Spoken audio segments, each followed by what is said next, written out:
Welcome to Writing the Wrong Way. This is a podcast for serious writers who want to develop their skills in artistry and stand out in a crowded industry by taking intelligent, creative risks.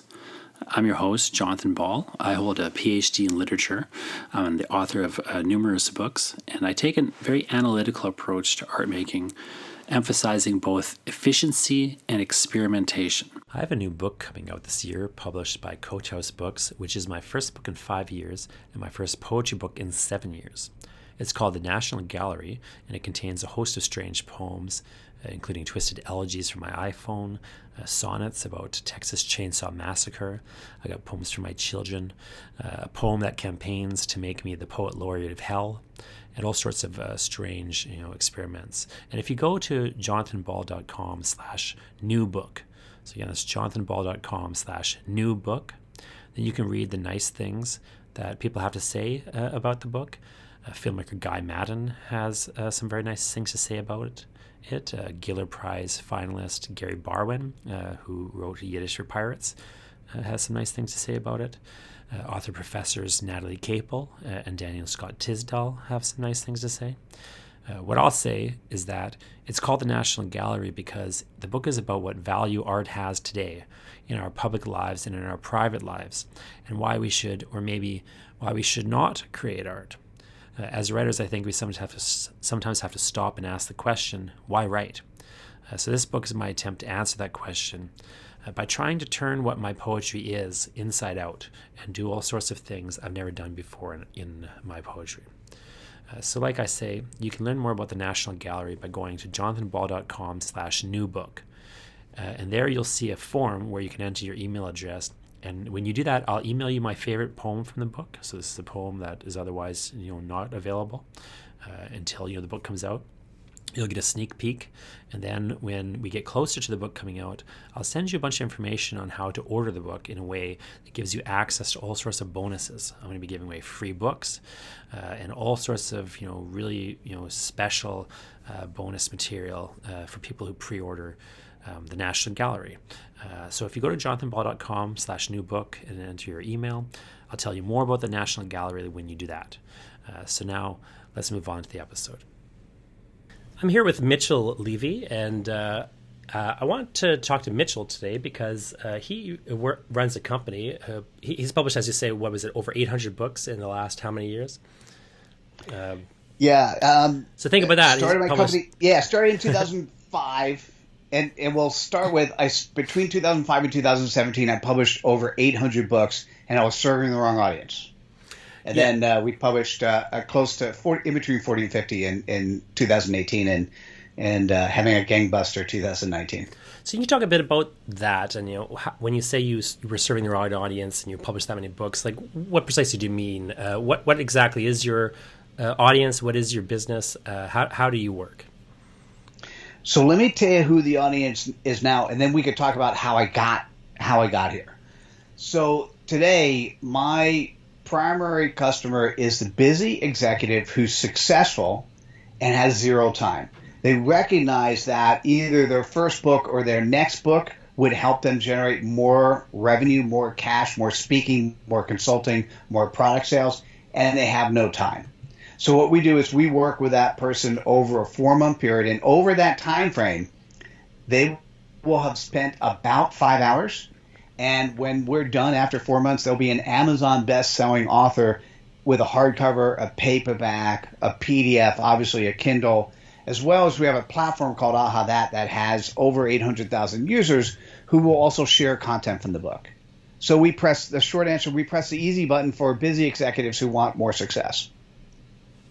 So how did you get into this then, as you say?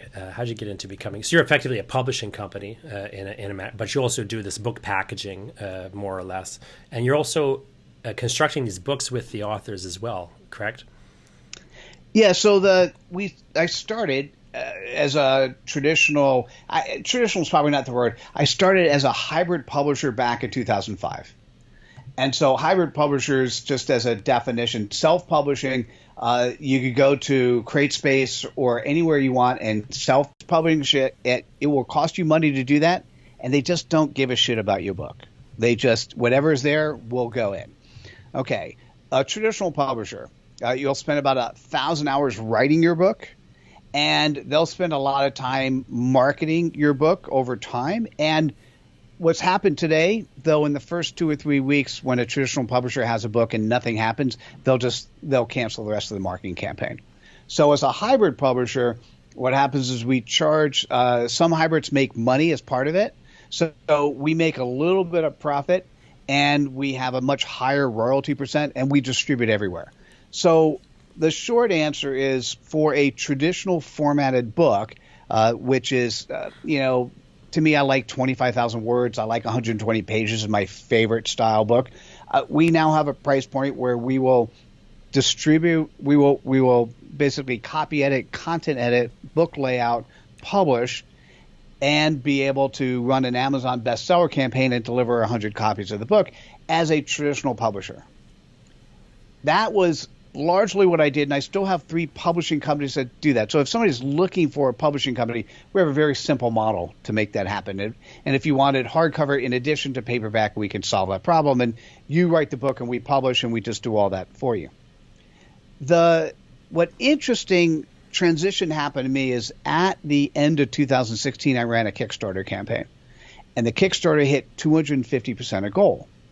And by the way, as a hint, if you want a Kickstarter, a crowdfunding campaign to be successful, what you want to do is take a product or service you offer in real life today and offer it at a discount. So I always thought my job, Jonathan, was to make it easier for authors to write. So at the end of 2016, I had a 3-step process that somebody could write a book in 8 hours onto the That platform. And that's ahathat.com. And what happened is 20 people paid us that once they wrote their book, we'd publish it. So let's fast forward to the end of 2017. I was asked to do a TED Talk. TED Talk was beautiful. For those, just Google Mitchell Levy TED Talk or Google Being Seen and Being Heard as a Thought Leader. For those that are on audio, you're missing the beautiful cover of my book. It's called Being Seen and Being Heard as a Thought Leader.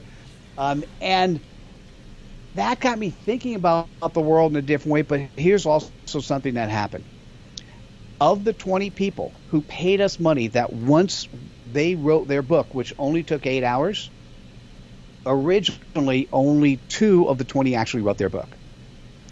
So what I did is by the way, that offended me. I don't like taking money for things that I don't actually provide a service for. So I went to 5 of the people who paid and I said, listen, if I charge you just our cost, would you mind if I ghost wrote a book for you? Right? So typically what happens is we do a 2-hour interview, and from there I have a bunch of ghostwriters who write. First time out, I can't remember if I wrote or hired somebody to do it. Of the 5 people, 1 person said yes. So here's now what I say. Of the 20 people who paid us, 1 year later, 17 people couldn't find 8 hours in a 12-month period to do something that would be beneficial for them that they already paid for. Okay, to make matters worse, so by the way, that offended me.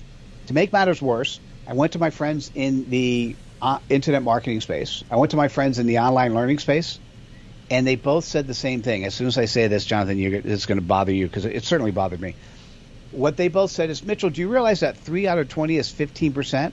And a 15% utilization rate is fantastic? And that's when I realized I was serving the wrong audience. Right? Because what I was always looking for is a predictable way that a asset called a book could help you as a business owner or as an entrepreneur or as an employee inside a company, how a book can be used. And I do all nonfiction. So we focus primarily on nonfiction. And the primary focus of our books are to encourage the author to have that incremental credibility so they get more speaking, more consulting, more product sales. And so I was always looking for the way to solve it. I always assumed that I was trying to help the author who was writing do a better job writing. And in 2018, what I came to terms with is the best thing I could do is take away all the time that would be taken for writing and to have our ghostwriters and our team do that for them. that's sort of the transition of how that happened. So primarily, who you're serving is people who they're not necessarily writers, or maybe they're writers, but they don't want to sink the time into writing this particular book. Like they may be able to write, but they don't want to be writers. In other words, and you're sort of hiring ghostwriters. You've got sort of a team, and you're helping these people who are experts in something or other. Use a book in order to produce a book in order to more or less generate leads for a business. Is that correct? Absolutely. It's similar to writing a grant to get funded. You've got to have a document that says, here's a grant proposal. It follows these formats. Here's what happens. So what we do is, I have I've created a writing school and have a number of graduates of the AHA That Writing School.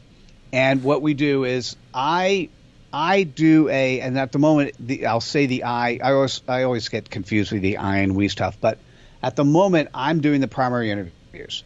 I can do a 2-hour interview with any expert and I will pull the genius out of their head. And that's what we do. And so once the genius is pulled out, then what my team does is pulls out the appropriate components. So maybe I should have defined what a book is, because we've changed the concept of what a book. So I'm holding a book that's hardcover. It's 120 pages. On the inside, we print in color, so it's that much more powerful. So I'm actually going to show a picture of a color picture on one side, a blog post, which is, in this case, I think just a paragraph on the other. And then we also have 140 bite-sized quotes. So what happens is, we're not producing an asset that takes, normally if you're going to produce a 120-page book, if you're writing yourself, it'll take about 120 hours. It's about an hour a page. If you're doing it for a traditional publisher, it'll take you about 1,000 hours because they're going to keep having you go back and forth. What I'm doing is I do the 2-hour interview. By the way, if you're an oral processor, it's a 3-hour interview. So because we process the world orally, kinesthetically, and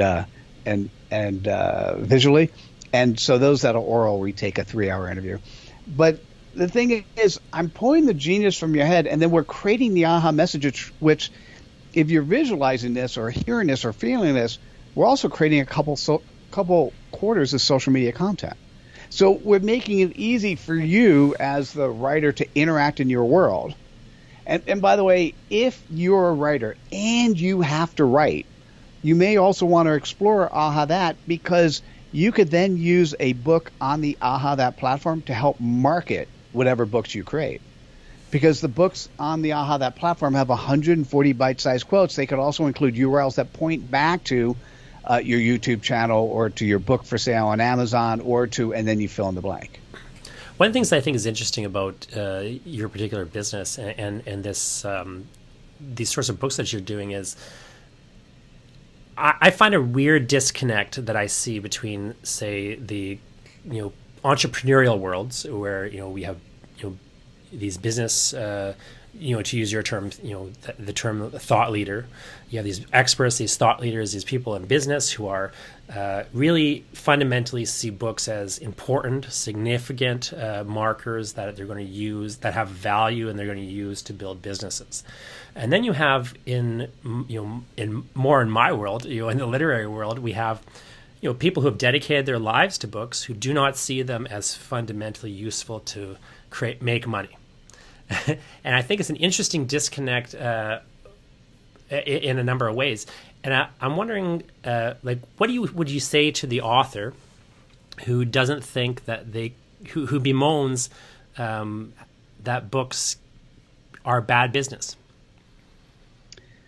Well, it still may be a bad business, right? So let's just step back and say life has changed, okay? Even if we just said over the last decade, because since the invention of the Bible, since the invention of the Gutenberg press, books have been this significant vehicle that establishes credibility.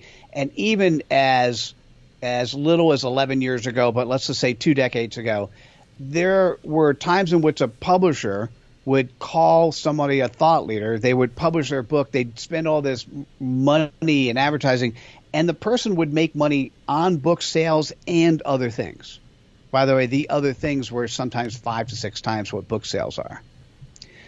What's happened since is book publishing has become democratized. Period. Anyone who wants to can write a piece of crap book or potentially a good book. And for your non-discerning audience, it is really hard sometimes to tell the difference. And so anyone who wants to can publish a book, i.e. more supply. Demand has not necessarily increased. Now, demand for audiobooks have increased because we have so little time. So a lot of people will listen to books. But demand hasn't necessarily increased. As a matter of fact, it's potentially shrunk because we have more places to get information in addition to books. We now go to, in the past, if we wanted to learn something, we'd go to the Encyclopedia Britannica. Now, in the generation of 40 and below, you want to learn something, your first place to go is YouTube, and you're looking for videos. Period. Right? You're not looking for a book anymore. So now let's get back to what is a book good for? A book may not be the asset that you use to actually monetize from book sales itself. There are many exceptions to that. If you're teaching at universities, you spend a lot of time, you create a book that's used in a number of classrooms, that's an interesting way. If you're using a book, though, if you're in today's social media enabled world, what you're really using a book for, they call it the tripwire. You're using a book for the easy get in the door, get to know this person. Because if I want to help transform you as an individual to do something different, first thing I'm going to do, now listen to my words, I'm going to give you my book. I'm not going to sell you my book, right? I may make, if I sell my book for 20, my paperbacks are $20, my hardcovers are $25. If I sell you my book for $20, but then you don't do anything about it, or if I give you my book and then upgrade you to a $200 course, or upgrade you to a $1,000 course, or maybe a couple $1,000 coaching session, or maybe a $10,000 mastermind, right? The book gets you in the door to get to know me. And if you know, like, and trust the person you're interacting with, then you're going to want to do more services with them.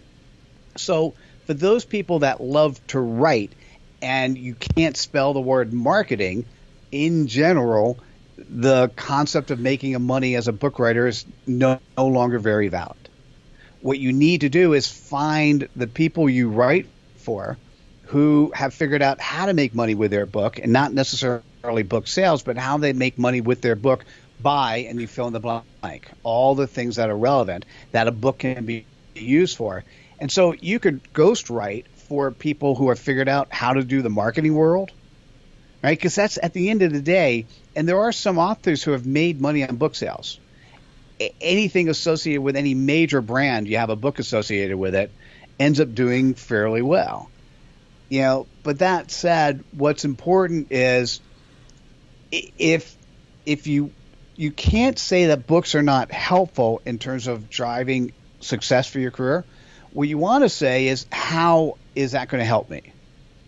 Right? And that's the important thing. So if you're an entrepreneur, so let's say you're an entrepreneur and a writer, then what you have to say is the most important thing you could do as an entrepreneur.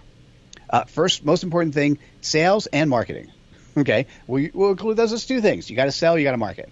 What else do you have to do? Well, you have to be a good project manager, because once you get clients, you got to make sure you get stuff done on time. What else do you need to do? Well, if you have a team, you get to manage your team. None of what I said there is you have to write. Now, if you're a ghostwriter for books, or if you're a ghostwriter for grants, part of your job is, part of the execution, part of the black box of what you do is to write. But if you're in any business today, writing is not sales, not marketing, not project management, not managing your team. So if you're running your own company, if you decide to write, to me, that's a hobby. It's okay to write as a hobby, but not as a business that's going to help you drive more business. Well, and as you say, like, if you want to take it to the business level, you have to include these other things, like you could be writing some part of your time and doing other things at other parts of your time, but you can't just be writing anymore. I think that's a thing that people don't quite understand when they're moving into say trying to make money off a book. Like once you're trying to make money on a book, I mean, you're in the world of trying to sell products rather than services. And as writers, I always say for writers can sell products or services. It's better to sell products and harder to sell products. It's easier to sell services and worse to sell services in a certain sense. Once you're sitting there and being paid to write, so much per hour, well, you've only got so many hours. Whereas you could sell, 10,000 books in an hour theoretically, but how hard is it to sell 10,000 books in an hour versus, get somebody to pay you to write for an hour? So, yeah, you want to transition from one to the other, but of course you can't. You need a model like everything else. You need a business model, you need a business plan. It's going to have to include, sales, marketing, project management. Maybe you got to hire people to do things. At a certain point, either you're hiring other people to do sales and marketing for you, or you're hiring other people to do the writing for you, as you say. And by the way, the hard part, it's really hard to get other people to sell for you. The person who cares most about your success is you, right? I mean, you get people to help market for you, but for selling, and there are people you could hire who can actually close, but your ticket price has to be pretty high. But Jonathan, here's another way to think about it. Let's say your job as a writer is to help transform, to move people from A to B, whatever that is. Well, the interesting part is at some period of time your job goes away, because if you're successful or if the world is moving in that direction, you're moving away. Your job, once it's get mostly satisfied, you don't have any more prospects, right? Because they've moved from A to B. So the question becomes, where do you monetize? 20 years ago, you'd write a book. It'd be pretty big and thick. I've got a book here I'm holding up. It's 100,000 words. It's 300 pages. We price this one at $44.95.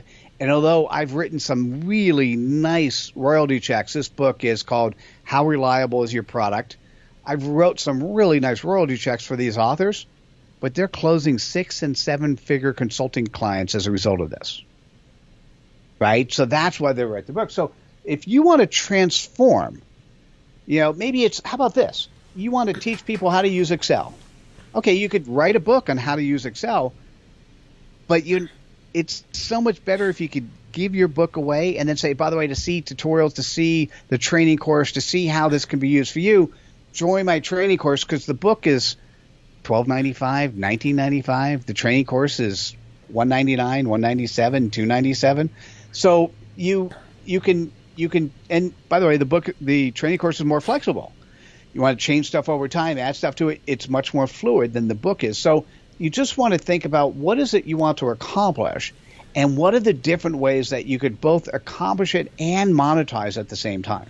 I get emailed questions a lot from writers and I have answers along that same line, because I a little while ago I had somebody email me about a poetry book. This woman had written a poetry book. She published the book, and she had said to me, I don't know what to do with this book. I don't know how to sell copies of this book.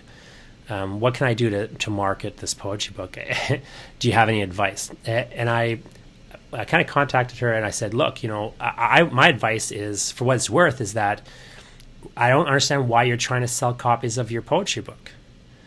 Like, why aren't you, for example, just giving the book to people for free and, trying to make money doing something else? Like, if you, I assume, like, your deep-seated desire to write that book clearly didn't come out of trying to make money selling books, or you wouldn't have written a poetry book, right? Like, you obviously had some other reason to write that. Let's say, whatever, on some level, say you have a love of poetry. Well, why not just give your poetry book away and then teach people, like, charge people to learn how to write poetry? Like, it's that simple in some respects.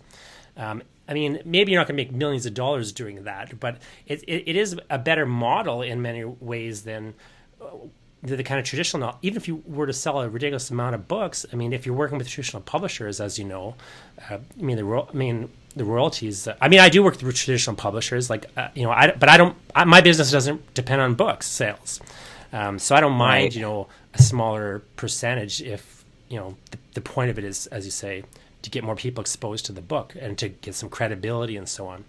Can I ask you a question, though, in terms of ghostwriters? So, again, a lot of the people that that are going to be listening to this, they're going to be writers. They're not necessarily going to be intrigued by the notion of hiring a ghostwriter.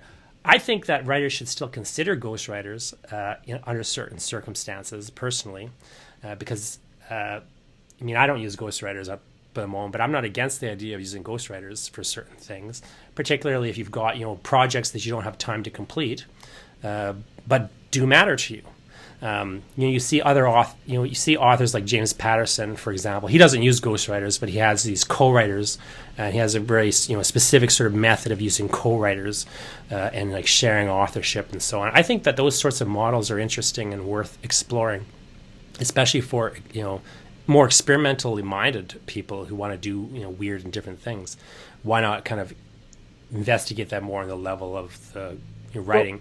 But the other thing I think that I want to ask you about, though, related to this, is just, well, maybe I'll just ask you that question. Do you see like a use for ghostwriters for people who are writers? Oh, yeah, of course. First, let me give you a URL to take a look at. Sure. Yeah, and I'll link these in the show notes to this episode that'd be as well. Great. So it's ahathat.com/author.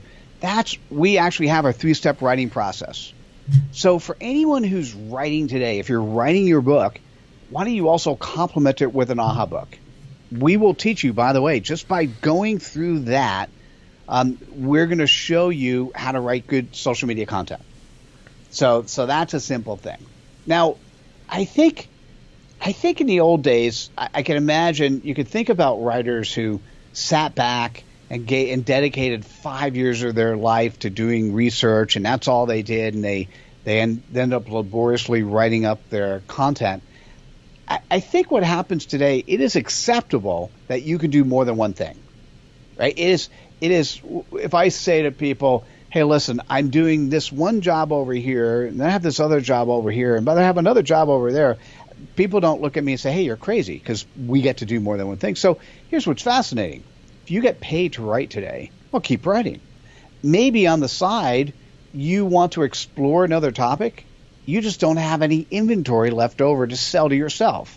Because just so you know, if a hobby is something you do when you have time, right? So if you're getting paid to write, your inventory should be used for what you get paid for. And if you want to explore something else, there's no reason that you can't find other people. And that's what with our firm, that's what we do is if you wanted to explore something else, we could actually write a book for you, or you could find somebody else who's a co-writer, someone like you, who may actually write something for you that then you use not as the purpose to sell your book, but think of it as they're writing about you or for you or about a topic you're talking about, and you use it as a purpose to sell yourself, right? Whatever that is, right? And that's basically the thing to be thinking about. Whether in the case of poetry, we've not been successful at doing poetry or cookbooks. That's not where we've been, because I haven't figured out how to attract the audience that gets people excited. But that's a great example. If you write a poetry book, give your book away and figure out how to create a course where you're teaching people how to do poetry or cooking, or you fill in the blank, right? If there's a way in which you can get a sponsor. So a lot of times what I'll do, if I know I'm speaking at an event, I'll be in front of a couple hundred or a couple thousand people. I'll see if I could say, hey, I'll go to a sponsor and say, listen, I'm going to be in front of this event. This is the characteristics of the audience I'm going after. How would you like to have a custom version of the book that I've written, and I tell them the title of the book, that then sits on the chair of everyone in the room? And that custom version could have a note from you on the inside. Well, that's an interesting way to sell. Once again, we're not talking about selling books. We're talking about you've created value by your speaking in front of an audience, and you're helping a sponsor get in front of that audience as well. So there are just many different ways to think about how do you monetize your ability to write as a writer. And clearly if you have a friend who's a good writer and they have time and you don't, please use them, right? It keeps the world going around, because at some point in time you want the opposite to be true. Something I was thinking about the other day, I had a friend say the thing to me that writers will sometimes say to each other, say, "Oh, I have a great idea for, a mystery novel, but I don't really write mysteries, and one of these, maybe I should start a pseudonym and be a mystery writer." And I said to them, like, "Well, why would you do that though? Why wouldn't you don't know enough about mysteries? Then you're doing two careers. Like, why don't you, if you really think you have something there, why don't you hire a ghostwriter, and like your pseudonyms can be ghostwritten?" And they kind of balked at the idea because, of course, they're an author. That's how they do things. And I mean, I understand like that idea of kind of balking at it, but on a certain level, I don't think it makes sense. Like, I think you have like constantly the. I think it's interesting. I think it would behoove a lot of writers to just kind of look at the business world and how. They've found ways to make business models that are undergirded by writing work, and it's it's very curious how disconnected the literary world seems from the world in which people use words to make money. It's just kind of very curious. No, you're absolutely no. It's a beautiful concept, and the reason for that is we had this thing called a publisher, and the publisher did all the business stuff. All the writers had to do was write, and the publisher did everything else. They don't exist anymore. I mean, they're there, but unless you're that super big brand. And even them, a lot of times they'll do stuff on their own. So what you have to think about is you're an entrepreneur. If you're a writer or author, or you're making money by doing something, you're an entrepreneur. And if you gave advice to one of your entrepreneurial friends, so a good example, your next door neighbor runs a lawn care company, right? Just think about whoever your neighbor is and what they do as an entrepreneur, and try to give them advice on how they either get more business. What would you say, lawn care company? Well, knock on doors. Look at lawns which look bad and call them and see what happens. I mean, what do you do, right? So the advice you would give to others, now look back at yourself. What do I do to make money as a writer? What do I do to make money as an author? How do I do it? In a case of a mystery, feel free as a writer to run experiments, right, and see if it works. Experiments are a beautiful thing. And the point is, having it under a pseudonym is horrible because now you have to figure out how to market the pseudonym, right? And if you're having a hard time marketing yourself, now you have to market two things versus one. You got to think about it, you as a human is a brand. My favorite example. Everyone who exists is an expert and is a brand. So how do you get your brand out there, and what are you going to do to get more people to know about you? My favorite example of a pseudonym is the author Ian Banks, who wrote these literary novels, then started writing science fiction novels, and his publisher wanted him to use a pseudonym for his science fiction. So again, his name is Ian Banks. He chose the pseudonym Ian M. Banks, fooling nobody, but just satisfying the ridiculous demand to have a pseudonym, as if it somehow, again, really fundamentally mattered to people who are fans of the guy. I think I like what you said about experiments, because I call this podcast Writing the Wrong Way, because my sort of core interest is in experimenting and trying different sort of unusual things and kind of going against the grain of conventional wisdom and sort of just seeing, as you say, just trying out different things to see what works. I think a lot of times people come with this preconceived idea of what will and won't work, and sometimes, often based on nothing, or based on some way that things had operated in the past, which no longer applies. And I think especially publishing falls victim to that mentality. Publishing in the music business both have fallen heavily victim to this mentality of we have to sort of grasp these old ways of doing things that no longer work, as if they will somehow magically begin working again if we just grasp them tightly enough. So it's a very kind of unusual attitude, and I think it's responsible for a lot of the problems that I see in the industries. Well, another sort of last kind of topic I just want to veer into is this issue of ghostwriting. So as a person who hires ghostwriters, I mean, if I'm somebody listening to this who is thinking, maybe I should get into ghostwriting myself. Maybe that's one of the ways that I'll, maybe try sustaining myself as a writer, and kind of experiment a little bit with my own skills. I mean, what do you look for in a ghostwriter, and what advice would you give to writers who are kind of thinking of becoming ghostwriters themselves? So I'll give this under the caveat that we end up interviewing 100 people to hire 10, and we end up keeping 2. And probably the best thing to be thinking about is, can a writer move from author to author and maintain the voice of the author they're talking about? Right? Not their voice, but the author they're talking about. And the answer is, in many cases, no. I just reviewed this morning, I asked one of our ghostwriters if she could write 2 articles for me. And God, they're horrible. There's stuff I would never say. I was trying to find stuff of value in there, and I couldn't. So generally not a bad ghostwriter, but not good at, in this case, writing an article for her boss. Right? So the thing that's fascinating, and if you want to experiment, here's what I absolutely would recommend. This doesn't cost you anything. It's just a little bit of time. If you went to that website I gave you before, ahathat.com/author, take a book in the public domain, or take a book of one of your friends who has written a book. Follow the 3-step process and come up with, instead of 140 bite-sized quotes, come up with 40. Come up with 40 quotes that you pull out of somebody else's book, and then share it to them and say, hey, listen, I looked at your book. I love your book. And by the way, you don't use the quotes as is, because an aha message is not a direct quote from a book. It is the concept of the quote from the book. So go ahead and write 40 of those aha messages. And Jonathan, let me at least read 1 or 2 of them for you so you get a feeling for it. And the benefit of doing that is you now go to somebody and say, hey, listen, by the way, you need social media content. Let me finish this aha book, and now you have social media content, and you get paid for it.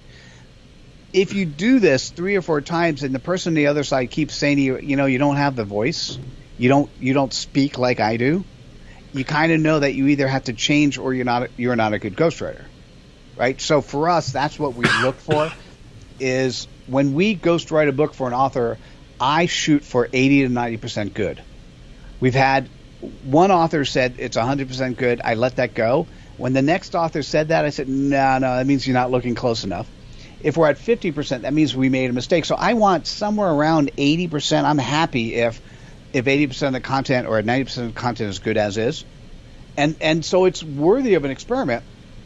Take your friends' books that are out there, create, even if it's just 20 or 40 aha messages, send it to them and ask them what they think. And by the way, it's a great way of breaking into the market and using a platform like what we have to be able to make incremental money. Yeah, can you tell me a bit about these aha messages, as you say, and these are also useful for social media marketing, you feel? Yeah.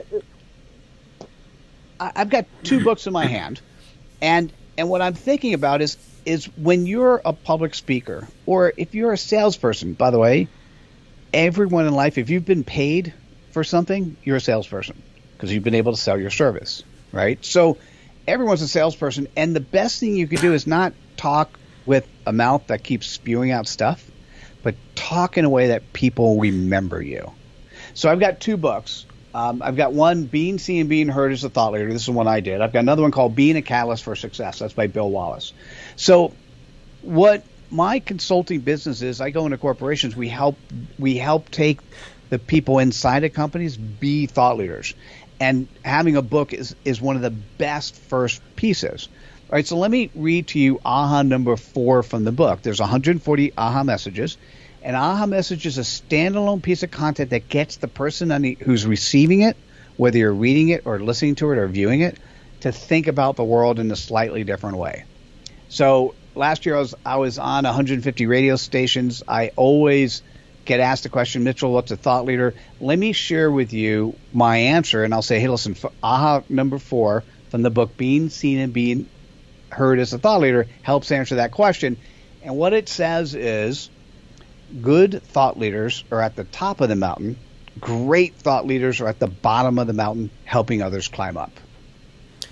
It's very much like a poetic form called an aphorism. Those little short, snippets Yeah. Well, I was going to say, Jonathan, you can't. So I'm actually showing it as well. You can't hear that without thinking to yourself, well, what have I done recently? So if I'm standing in front of an audience, what I'm going to do is I'm going to have the aha message appear on the screen. Then going to take a funny pose, and I'm going to say, oh, by the way, this is the time to do a selfie of me. So take a picture of me, share it on social. The person who shares the most, I'm going to give them a copy of my book. And then there are lines underneath the aha message. And I'm going to say, all right, turn to this page. Write down what you did today or yesterday or last week. Write down what you're going to be doing tomorrow to help others climb up the mountain. That's interesting, the workbook aspect of it. Yeah, that one aspect. So I'll give you one more because this will change your life, right? Are you ready? You ready to have your life changed? Of course, every day. This is Bill Wallace. Bill runs a firm called Success North Dallas. He's been running it for 30 years. He's the most amazing servant leader I've ever met in my life. So it's so funny. It's not aha number 4. It's aha number 3. Aha number 3. Let me turn to it so I could read it perfectly. And this is what Bill says, which is absolutely beautiful. So this is Bill Wallace, being a catalyst for success. He says, living a good life is determined by the smiles that appear on the faces of others every time they see you, and they keep that smile after you've gone. Simple. That's right? Interesting. So you're really taking like that aphoristic, tweetable, sort of small phrasing, and you're kind of constructing books out of those. It's curious that I haven't seen more books constructed in that way now that I think about it. It's a nice model because in the platform, that underneath each of those, in your case, aphorisms, I call them aha messages, but underneath each one of those are the buttons for Twitter, Facebook, LinkedIn. It still says Google Plus, but we're going to get rid of that very soon and replace it with something else. And underneath that, you just press the button and you share it. If you want to help build your social media following, you share content that's relevant. Well, we've got 47,000 pieces of content, and the platform is free to use, free to share. And so what you're really doing, in my case, what I'm doing is I'm helping the author just demonstrate they're credible, demonstrate that they're an expert in their space. And that's what we do. So if you're doing nonfiction writing, at the end of the day, what is the goal of your book? If you say it's to make money on book sales, you're dreaming.